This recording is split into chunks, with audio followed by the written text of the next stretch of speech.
রসুল সাল্লাল্লাহু আলাইহি সাল্লাম মুসাব ইবনে উমাইরকে মদিনায় প্রেরণ করেছিলেন। জানেন আপনারা?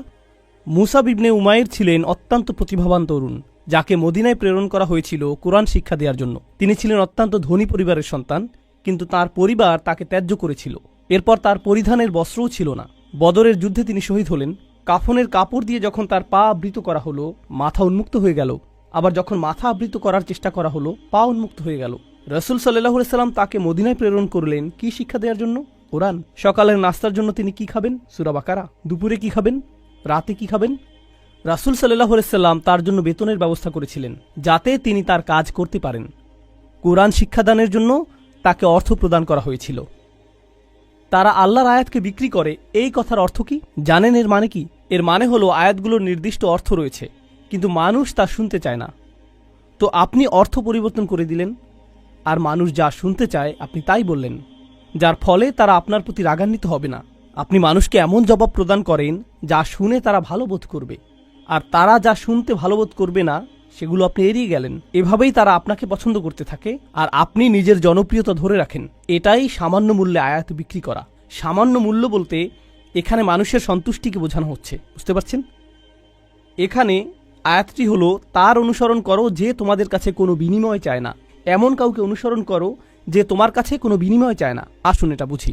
এটা সকল নবীদের একটা মূলনীতি। প্রত্যেক নবী এমন জাতির মাঝে এসেছেন যেখানে গুরুতর কোনো সমস্যা ছিল, আর যখন একটি জাতির গুরুতর কোনো সমস্যা থাকে, মূলত একটি জাতির ভারসাম্যপূর্ণ থাকা চাই।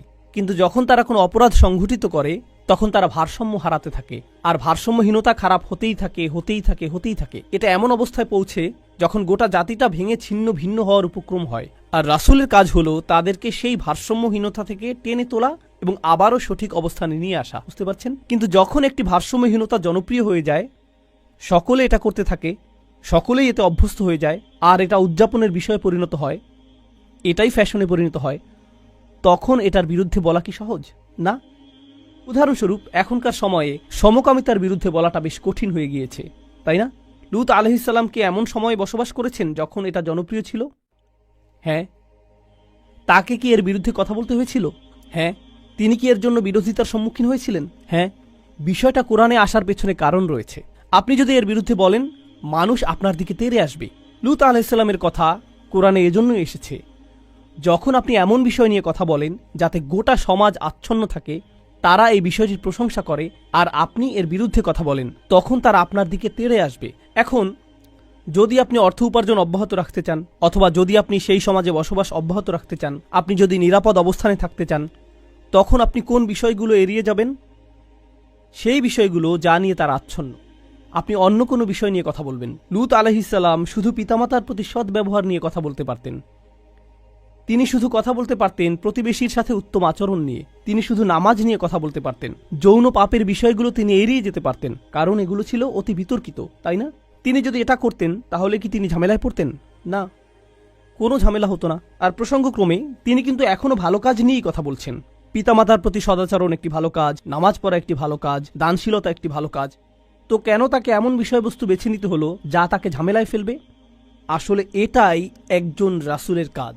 তারা এসেছেন এই বিষয়গুলো নিয়ে কথা বলার জন্য, যা নিয়ে অন্য কেউ বলার সাহস করবে না। আর আল্লাহর পক্ষ থেকে তারা রায় দিবেন। ওয়াল কুরআনিল হাকিম। তারা আল্লাহর পক্ষ থেকে রায় দিবেন, আর এটা বারবার বারবার বারবার বারবার দিবেন। সেই সমাজের মূল্যবোধকে আক্রমণ করবেন, আর বারবার বারবার আক্রমণ করবেন। কিন্তু এক্ষেত্রে তারা পরোয়া করেননি, কারণ এই পাপ কাজগুলোর বিরুদ্ধে কথা বলতেই হবে। আর নিশ্চিতভাবেই যখন কেউ এটা করেন, কোনো বিনিময়েই তারা আগ্রহী থাকেন না, কারণ বিনিময় থেকে বঞ্চিত হওয়ার জন্য এই কাজগুলোই যথেষ্ট। মাল্লা ইয়াসআলুকুম আজরান। তাদেরকে অনুসরণ করো যাদের কোনো স্বার্থ নেই, কারণ এটা জনপ্রিয় হওয়ার পথ না, এটা ধ্বংসপ্রাপ্ত হওয়ার পথ। ওয়াহুম মুহতাদুন। তারা তাদের ব্যক্তিগত জীবনে সুপথ প্রাপ্ত, সৎ পথের প্রতি অঙ্গীকারবদ্ধ। এখন বিষয়টি বুঝুন। সৎ পথের প্রতি অঙ্গীকারবদ্ধ। রাসূলগণ ছিলেন বক্তা, কিন্তু বক্তা আর কারা আছেন? আপনারা কি সমাজের অন্য বক্তাদের কথা বলতে পারেন? স্কলাররা। ইসলামী পরিবেশের বাইরের কথা বলছি। রাজনীতিবিদরা হলেন বক্তা, তাই না? ঠিক আছে। তো রাসূলগণ আপনাকে রীতিনীতি নিয়ে বলেন, সমাজ পরিবর্তন নিয়ে বলেন, তাই না? রাজনীতিবিদরাও কি কখনো কখনো সমাজ পরিবর্তন নিয়ে কথা বলেন? অবশ্যই। কিন্তু যখন রাজনীতিবিদরা সমাজ পরিবর্তনের কথা বলে, আমরা দেশের উন্নতি করতে চাই, আমরা জাতির উন্নতি করতে চাই, আমরা এটাকে শক্তিশালী করতে চাই, ইত্যাদি ইত্যাদি ইত্যাদি, তারপর আপনি যখন তাদের ব্যক্তিগত জীবন পর্যবেক্ষণ করেন, আপনি কি পান? আপনি পান দুর্নীতি। তো তাদের কথাগুলো অনেক উঁচু মানের, কিন্তু তাদের চরিত্র অনেক নিচু।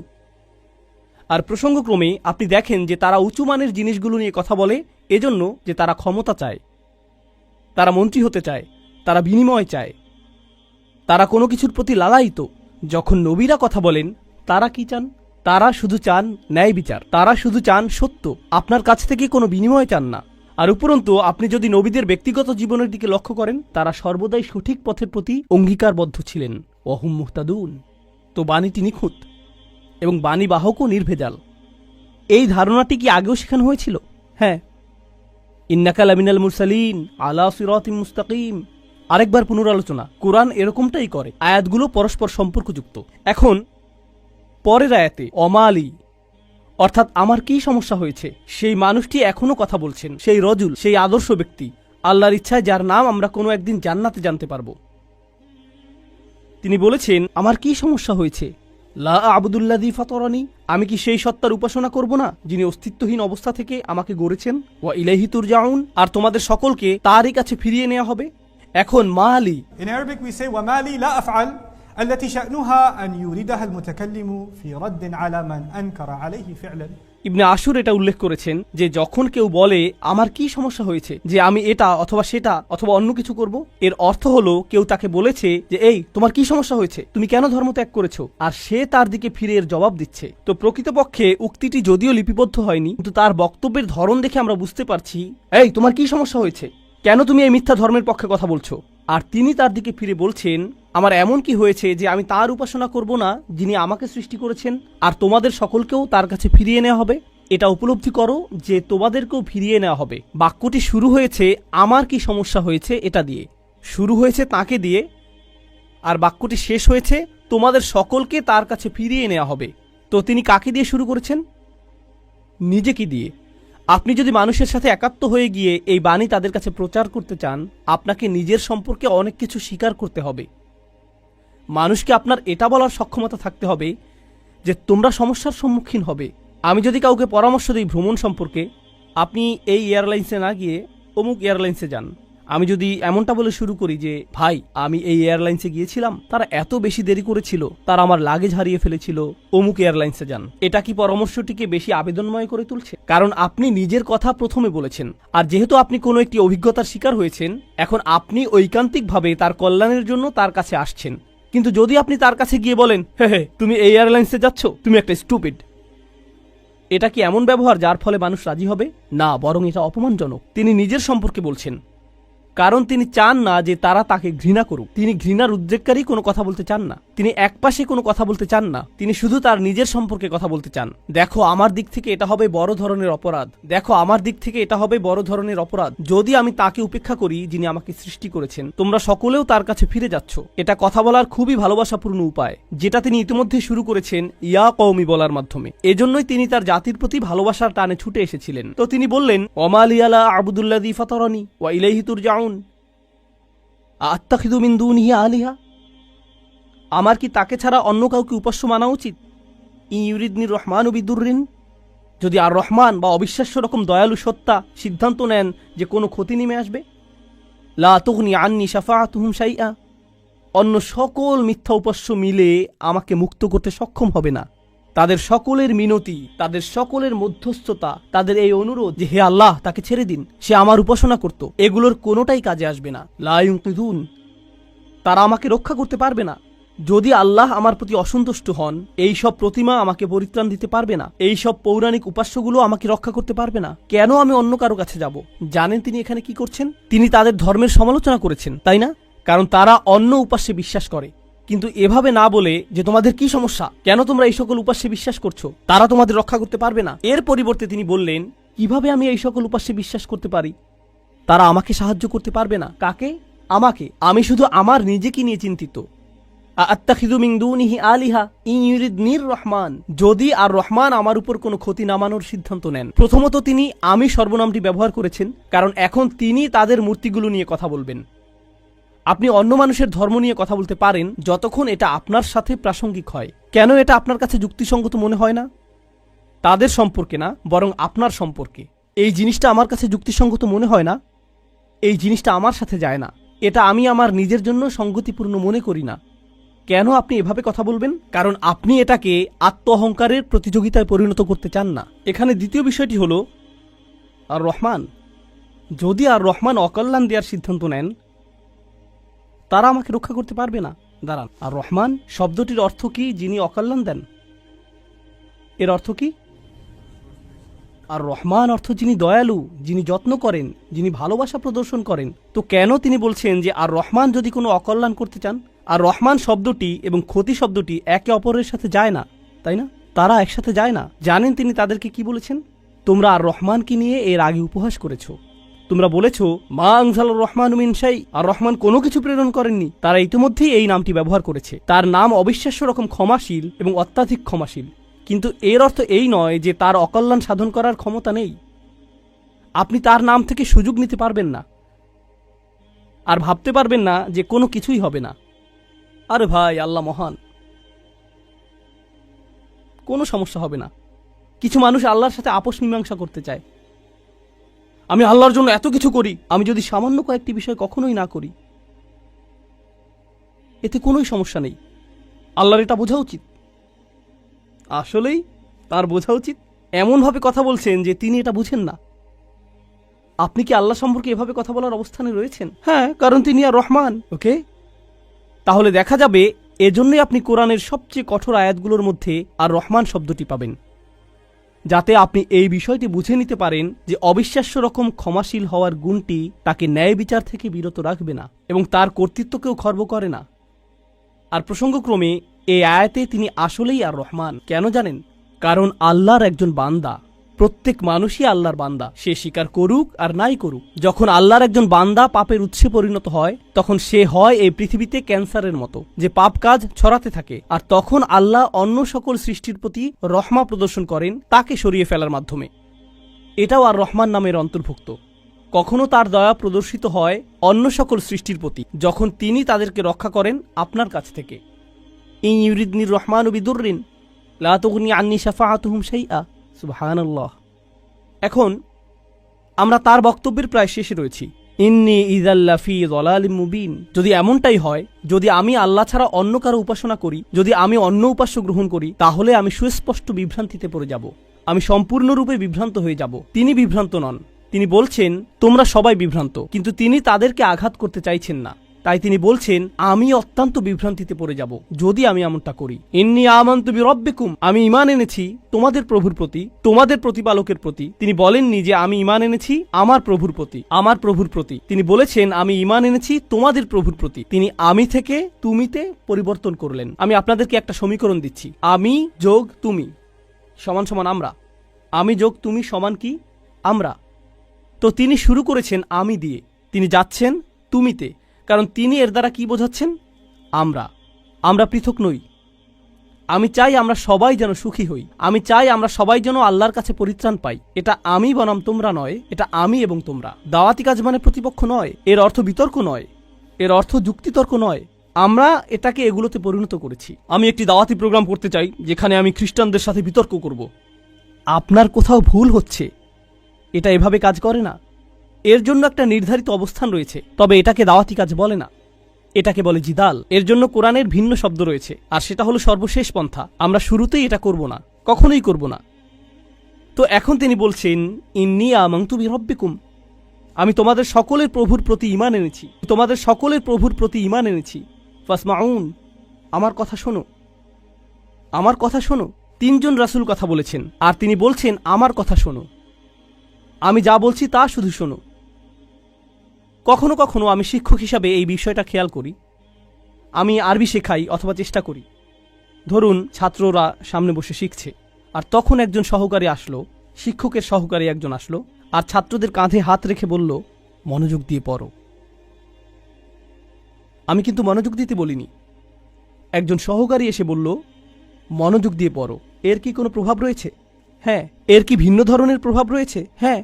যখন আরেকজন ছাত্র আপনার কাছে এসে বলে ভাই পড়াশোনা করো, শিক্ষক বলেন যে পরীক্ষার জন্য পড়াশোনা করো। হ্যাঁ, অবশ্যই আমি পরীক্ষার জন্য পড়াশোনা করব। তারপর আপনি রাত 8টার সময় বাস্কেটবল খেলা দেখছেন, আর আপনার বন্ধু এসে বলল, আরে ভাই চলো পড়াশোনা করি। এটার কি ভিন্ন প্রভাব থাকবে? অবশ্যই থাকবে। এই সাহাবী এটা বুঝতে পেরেছিলেন, রাসূলদের এই সঙ্গীটি তা বুঝতে পেরেছিলেন। তার কাছে রয়েছে স্বতন্ত্র স্থান, সূর্যের আছে নিজস্ব স্থান, চাঁদেরও রয়েছে নিজস্ব স্থান। এটা প্রতিযোগিতা নয়। আমার কথা শুনো, এটা এতটাই ভালোবাসাপূর্ণ চমৎকার বক্তব্য। আর আমি এখানে বলতে চাই যে তার বক্তব্যটি এখানে 3জন রাসূলের থেকেও বেশি কাজ করেছিল। এই আয়াতগুলোতে তার বক্তব্যের বেশি প্রভাব রয়েছে 3জন রাসূলের তুলনায়। এটা কেন? এটা আমাদেরকে শিখানোর জন্য যে আল্লাহ যাকে চান তাকেই বিজয় প্রদান করেন। আল্লাহ তাকেই কবুল করবেন যার প্রতি তিনি রাজি হবেন। পার্থিব ফলাফল এবং পার্থিব পরিণাম আল্লাহর কাছে অর্থবহ নয়, বরং প্রচেষ্টাই আল্লাহর কাছে অর্থবহ। পার্থিব ফলাফল হলো যখন আল্লাহ সিদ্ধান্ত নেবেন তখন তিনি দুয়ার খুলে দিবেন, এটাই হবে। পরের আয়াতটি বলছে কিলা দুখুলিল জান্নাহ। বক্তব্যের অংশটি প্রায় শেষ। কিলা দুখুলিল জান্নাহ, জান্নাতে প্রবেশ করো। দাঁড়ান, তিনি তো তার লোকদের সাথে কথা বলছিলেন, এখন বলা হচ্ছে জান্নাতে প্রবেশ করো। কি ঘটল? তাকে হত্যা করা হয়েছিল। তিনি এত ভালোবাসাপূর্ণ উদ্বেগপূর্ণ বক্তব্য দিলেন, শহরের প্রান্ত থেকে তার লোকদের কাছে ছুটে আসলেন, তাদেরকে বোঝানোর চেষ্টা করলেন। তারা রাসূলদেরকে স্পর্শ করতে পারল না, কারণ রাসূলগণ আল্লাহ প্রদত্ত নিরাপত্তায় ছিলেন। কিন্তু সেই একমাত্র ঈমানদার হত্যার শিকার হলেন। এই ঘটনাটিতে ঈমানদারদের জন্য শিক্ষা রয়েছে, তাই না? এখন সামান্য কয়েকজন ঈমানদার যারা রাসূল সাল্লাল্লাহু আলাইহি সাল্লামের উপর ঈমান এনেছিলেন, তাদেরকে মানসিকভাবে প্রস্তুত করা হলো এর জন্য তোমরাও হত্যার শিকার হতে পারো। ইয়াসির, সুমাইয়া, বিলালও মৃতপ্রায় হয়ে গিয়েছিলেন রাদিয়াল্লাহু আনহুম। আপনি হত্যার শিকার হতে পারেন শুধু এটা বলার কারণে, শুধু আল্লাহ সম্পর্কে কথা বলার কারণে। তো তিনি জান্নাতে প্রবেশ করলেন এজন্য না যে তাকে স্থানান্তরিত করা হয়েছিল, বরং তাকে হত্যা করা হয়েছিল। আর প্রসঙ্গক্রমে তারা কিভাবে রাসূলদের হত্যা করার সিদ্ধান্ত নিয়েছিল? পাথর নিক্ষেপ করে এবং আমৃত্যু নির্যাতন করার মাধ্যমে। মনে আছে এটা? তাই তিনি সহজ কোনো মৃত্যুর শিকার হননি। তো তিনি একজন শহীদ, কারণ শহীদগণ সরাসরি জান্নাতে প্রবেশ করেন। তিনি সরাসরি জান্নাতে প্রবেশ করলেন। আর তার উক্তি এটা ছিল না, হে আল্লাহ তাদেরকে শাস্তি দিন, কারণ এই কাফিররা আমাকে হত্যা করেছে। ঈমানদারদের পক্ষ হয়ে প্রতিশোধ গ্রহণ করা উচিত। ক্বালা ইয়া লাইতা কওমি, ক্বালা ইয়া লাইতা, প্রথম শব্দগুলো, ওহ যদি শুধুমাত্র, কওমি ইয়ালামুন, আমার লোকেরা যদি শুধু জানতে পারত, যদি আমার লোকদের জানার কোনো উপায় থাকতো। তিনি এখনও তাদেরকে ভালোবাসেন। কল্পনা করতে পারেন জান্নাতে হাঁটছেন, সেখানে কি দেখতে পাবেন?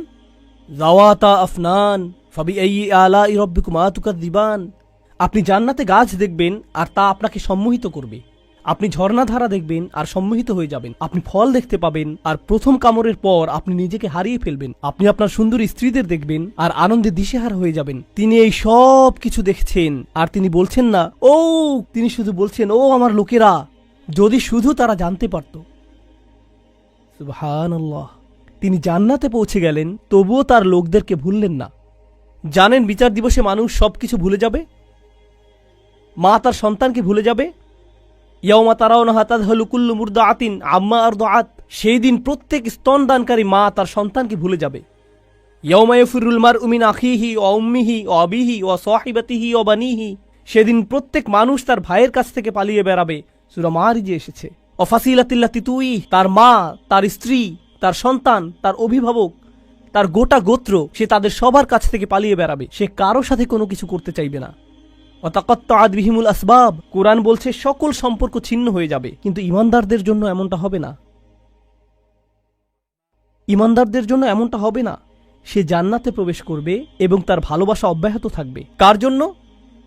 তার লোকদের জন্য, যারা হলো কাফির এবং নবীদের শত্রু, কারণ তারা এখনো জীবিত এবং এখনো তাদের আশা রয়েছে। আপনি এমন মানুষের উপর আশা ছাড়বেন না যারা এখনো জীবিত। আর আল্লাহ এমন ভাবে আমাদের কাছে বর্ণনা করেছেন যেন তিনি তখনও ঘটনা দেখছিলেন। আল্লাহ তাকে দুনিয়ার ক্যামেরা ভিউ প্রদান করেছিলেন যাতে তিনি দেখতে পারেন যে কি ঘটছে। আর তিনি জান্নাত থেকে দেখে বলছেন যদি তারা জানতে পারে। তিনি বলেননি যে যদি তারা জানতে পারত, আলিমু, বরং তিনি বলছেন ইয়া লাইতা কওমি আলামুন, যদি শুধু তারা জানতে পারে। তিনি এখনই দেখছেন কি ঘটছে। আল্লাহ তাকে দেখাচ্ছেন। সুবহানাল্লাহ। আর তারপর আপনি বুঝতে পারেন যে একনিষ্ঠতা আসলে কি।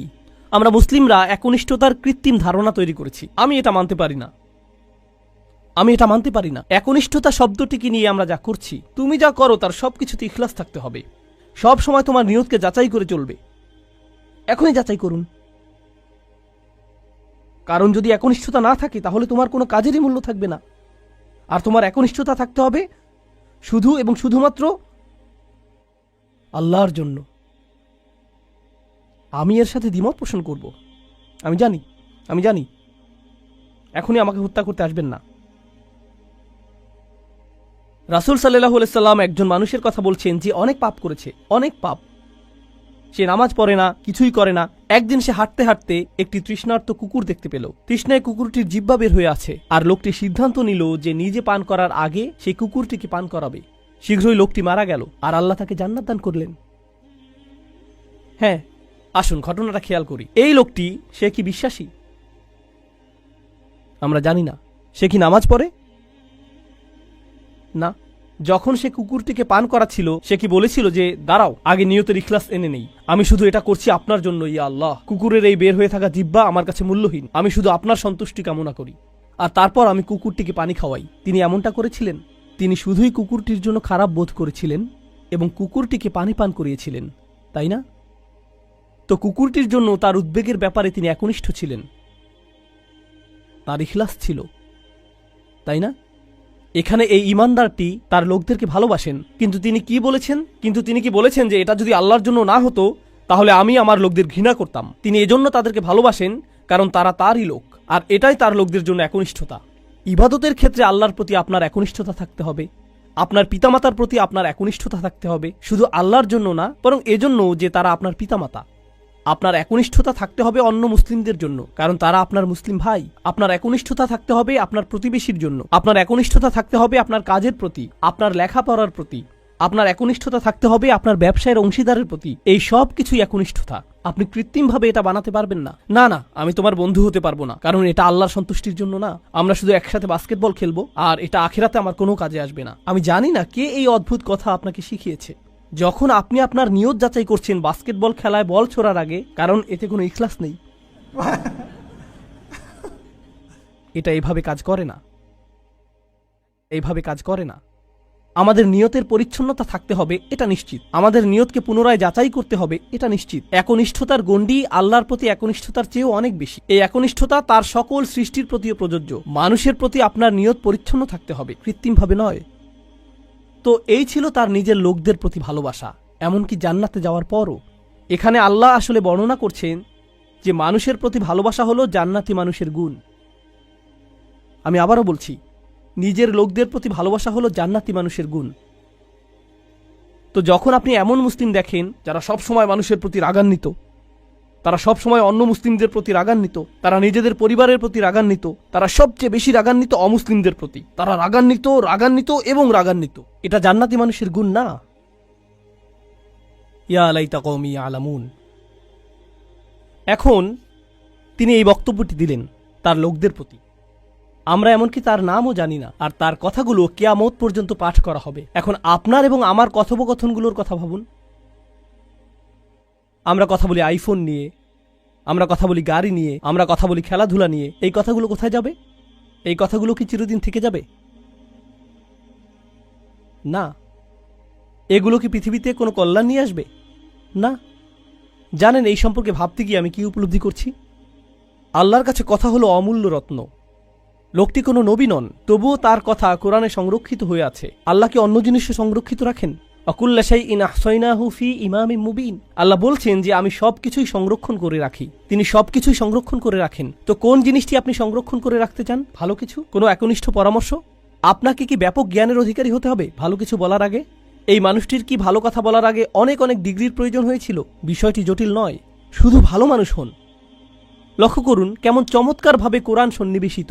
যখন তিনি জান্নাতে গেলেন আর তিনি বললেন যদি আমার লোকেরা জানতে পারে, পরের আয়াতে তিনি বলছেন বিমা গফরলি রব্বি ওয়া জাআলানি মিনাল মুকরামিন, সেই ক্ষমা যা আমার প্রভু আমাকে প্রদান করেছেন আর আমাকে তাদের অন্তর্ভুক্ত করেছেন যাদেরকে সম্মানিত করা হয়েছে। তিনি জান্নাতের দুটি জিনিসের কথা বলছেন, ক্ষমা এবং সম্মান। সূরার শুরুতে এসেছে ফাবাশশিরহু বিমাগফিরাতিন ওয়া আজরিন কারীম। সূরার শুরুতে আল্লাহ বলছেন কোন এক স্থানের সেই একাকী ঈমানদারদেরকে অভিনন্দন প্রদান করো যে সে পাবে ক্ষমা এবং সম্মানসূচক প্রতিদান। মনে আছে সেটা? ক্ষমা এবং সম্মানসূচক প্রতিদান। এখন সূরার মাঝখানে এই মানুষটি জান্নাতে পৌঁছে গেলেন এবং বললেন ইয়া আল্লাহ, আপনি আমাকে ক্ষমা প্রদান করেছেন এবং সম্মানিতদের অন্তর্ভুক্ত করেছেন। পুনরালোচনা, নিখুঁত পুনরালোচনা। এটাকে বলা হয় কুরআনের ইহকাম ওয়াল কুরআনিল হাকিম।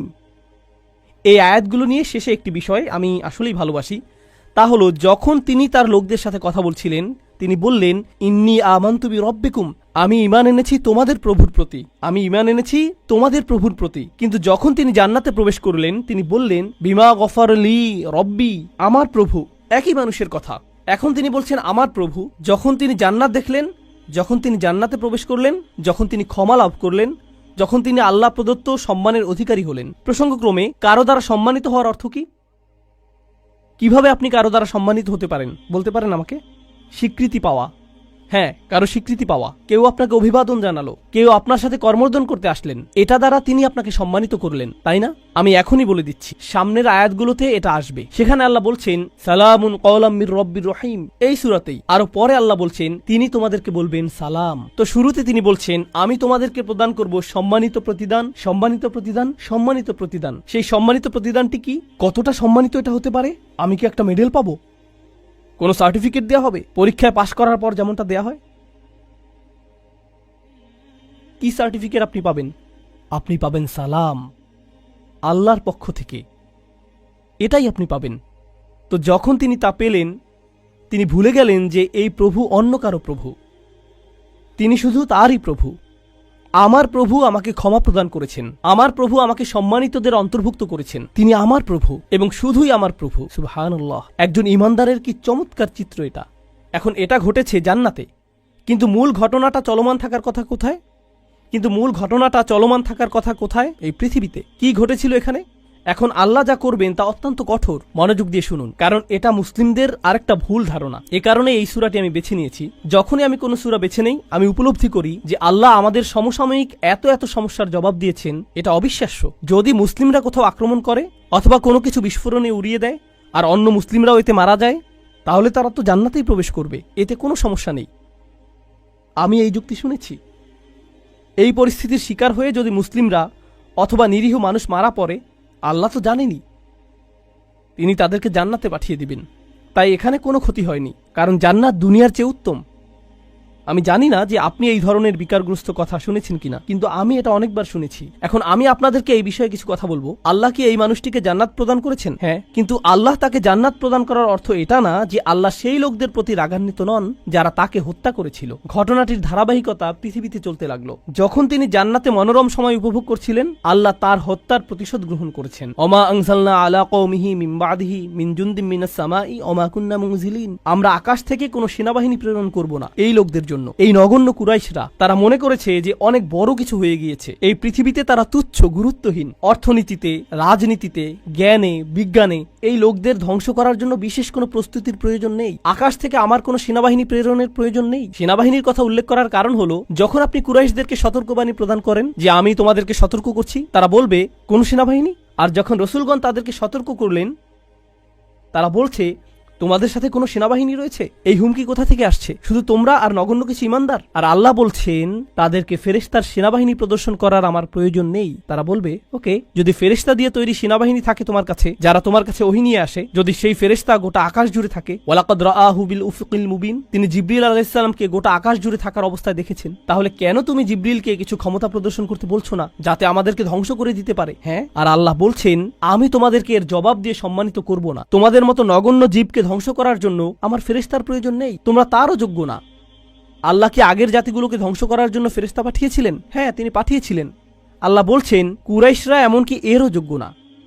এ কাজে ফেরেশতাদের সময় নষ্ট করার মতো যোগ্যও কুরাইশরা না যে আল্লাহ কাউকে ডেকে বলবেন হেই যাও এদেরকে ধ্বংস করো। না না না, সময় নষ্ট করো না। ইন কানাত ইল্লা সাইহাতান ওয়াহিদাতান, এটা একটা বিকট বিস্ফোরক শব্দ ছাড়া আর কিছুই ছিল না। প্রচন্ড একটা শব্দ। আপনারা জানেন বিস্ফোরণ আসলেই প্রকাণ্ড শব্দ তৈরি করে। এটা ছিল শুধু সেই রকম একটা বিস্ফোরক, শব্দ। ফাইদা হুম খামিদুন, আর তাদেরকে নিভিয়ে দেয়া হলো, তারা সম্পূর্ণরূপে নিভে গেল। সয়হা হলো তীব্র কোনো শব্দ। আর এই আয়াতটিতে চমৎকার সাহিত্যিক বৈপরীত্য ফুটে উঠেছে। কারণ যখন আপনি কোরআনের সুমধুর বাণী শুনতে অস্বীকৃতি জানান, আর যখন এই জাতিগুলো তাদের রাসূলদের চমৎকার কণ্ঠ শুনতে অস্বীকৃতি জানিয়েছিল, তখন একমাত্র যেই শব্দ তারা শোনার যোগ্য তা হলো বিস্ফোরণের শব্দ। আর তারপর আল্লাহ বলছেন ফাইদা হুম খামিদুন, এটা অসাধারণ একটা শব্দ। হুমুদ এবং হুমুদ দুইটি শব্দ রয়েছে আরবিতে। শীতকালে যখন রাতে আগুন জ্বালান আর এভাবে নিভান, এটাকে বলা হয় হুমুদ। আর আপনি যদি তা নিভান আর লালচে হলুদ বা কমলা রঙের সামান্য পরিমাণ কয়লা জ্বলন্ত থেকে যায়, তাকে বলা হয় হুমুদ। কিন্তু যখন আপনি একবারে তা নিভিয়ে ফেলেন, এটা সম্পূর্ণ নিভে যায়, একেবারে নিভে যায়, এমনকি সামান্য কয়লাও জ্বলন্ত থাকে না, এটা সম্পূর্ণ নিভে গেছে, এটাকে বলা হয় এমন আগুন যা হলো খামিদাহ। খামিদাহ ফাইদাহুম খামিদুন, তারা সম্পূর্ণ নিশ্চিহ্ন হয়ে গেল। এমন একজনও থাকবে না যে মৃত্যুর পূর্বে মাটিতে গড়াগড়ি দিতে থাকবে, তারা নিঃশেষ হয়ে যাবে সবাই একসাথে, যেভাবে একটি আগুন নিভানো হয়। আর প্রসঙ্গক্রমে তাদের মৃত্যুকে আগুন নিভানোর সাথে তুলনা করার মাধ্যমে তাদেরকে তুলনা করা হয়েছে আগুনের সাথে। আর আপনি যদি তাদেরকে আগুনের সাথে তুলনা করেন, তাহলে এর অর্থ হলো তারা বিপজ্জনক। আপনি যদি আগুনকে জ্বলতে দেন, আগুন কি হবে? ছড়িয়ে পড়বে। তাই অন্য সকল জাতির প্রতি রহমা এবং করুণাস্বরূপ আল্লাহ সিদ্ধান্ত নিলেন যে এই ক্যান্সার, এই আগুনকে নিভিয়ে ফেলতে হবে। ফাইদাহুম খামিদুন, আর এটা ছিল একজন ইমানদারকে হত্যার পরিণাম।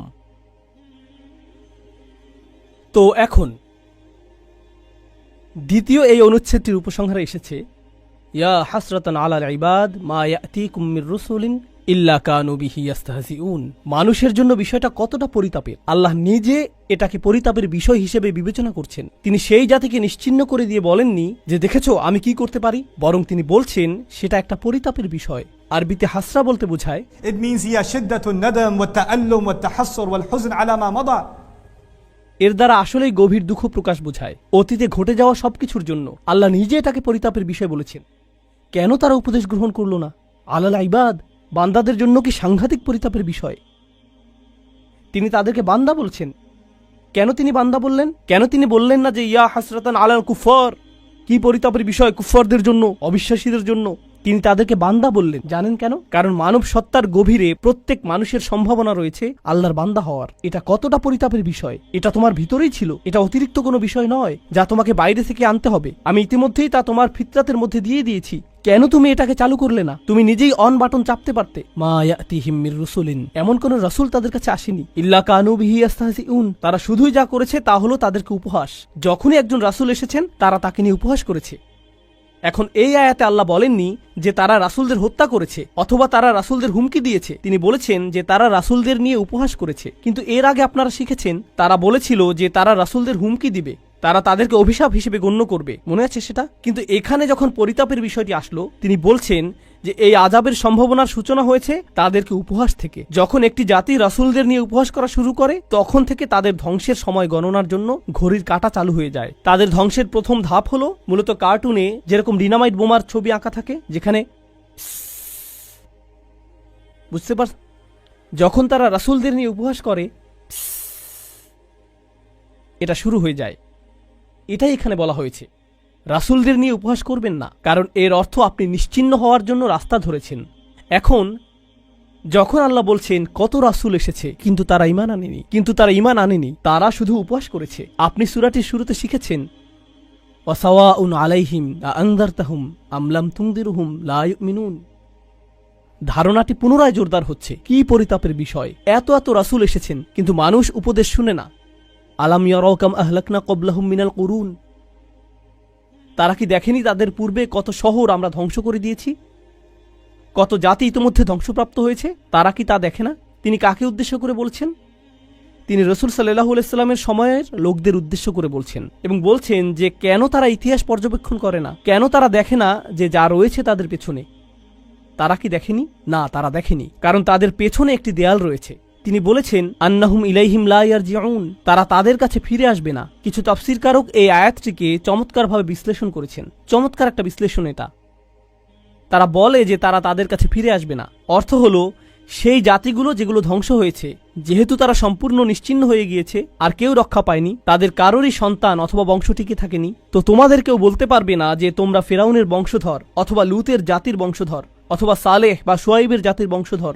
যেহেতু সেই জাতিগুলো সম্পূর্ণ নিশ্চিহ্ন হয়ে গিয়েছিল, তোমরা তাদের কারো কাছে ফিরে যাও না। আপনারা জানেন, মানুষ বলে থাকে যে আমার রক্ত রাসূল সাল্লাল্লাহু আলাইহি ওয়াসাল্লামের বংশে ফিরে যায়। এর অর্থ এই না যে তারা তাদের কাছে ফিরে আসবে না, বরং তোমরা তাদের কাছে ফিরে যাও না, কারণ তাদের ভবিষ্যৎ প্রজন্ম এবং বংশ সম্পূর্ণরূপে নিশ্চিহ্ন হয়ে গিয়েছিল। আন্নাহুম ইলাইহিম লা ইয়ারজিউন। তো তোমরা যখন মনে করো যে তোমাদের ভবিষ্যৎ রয়েছে, তোমরা এত আত্মবিশ্বাসী কেন যে আসলেই তোমাদের ভবিষ্যৎ রয়েছে? আর প্রসঙ্গক্রমে যেহেতু তাদের নামও সম্পূর্ণ মুছে গেছে, হয়তো সেজন্যই আল্লাহ শহরটির নাম উল্লেখ করেননি। এজন্য যদি তিনি তার নাম উল্লেখ করতেনও, কেউ তা চিনতেও পারত না, কারণ এর কোনো অস্তিত্ব এখন নেই। একটা নির্ধারিত সময়ে আল্লাহ তাদেরকে ইতিহাস থেকে মুছে দিয়েছেন। তাদের প্রত্যেক অনুসারী, গোটা জাতিটি বিলুপ্ত হয়ে গিয়েছিল, তাই তাদের নাম উল্লেখ করা অপ্রয়োজনীয়। এখন আল্লাহ বলছেন তারা বিলুপ্ত হয়ে গিয়েছে, যার অর্থ ইতিহাসে তারা বিস্মৃত হয়ে গিয়েছে। তারপর তিনি কুরাইশদের সম্পর্কে বলেছেন যে তোমরা নগণ্য একটা জাত, কিন্তু পরের আয়াতে তিনি এই সব কিছুকে একসাথে সংযুক্ত করেছেন। সম্পূর্ণ এই অনুচ্ছেদটি শেষে তিনি বলছেন, ওয়া ইন কুল্লুল লাম্মা জামিউল লাদাইনা মুহদারুন। তারা তাদের কাছে ফিরে আসবে না, আর যখন তোমরা মারা যাবে নিজেদের সন্তানদের কাছেও তোমরা ফিরে আসবে না। তোমাদের প্রত্যেকেই, আমি বলে রাখছি যে তোমাদের সকলকে এবং অন্য সকল প্রজন্মের, অন্য সকল জাতির কাফেররা যারা তোমাদের মতো, তাদের সকলকে একত্রিত করা হবে। তবে তাদেরকে একত্রিত করা হবে আমারই সামনে হিসাব প্রদান করার জন্য। ওয়া ইন কুল্লুল লাম্মা জামিউল লাদাইনা মুহদারুন।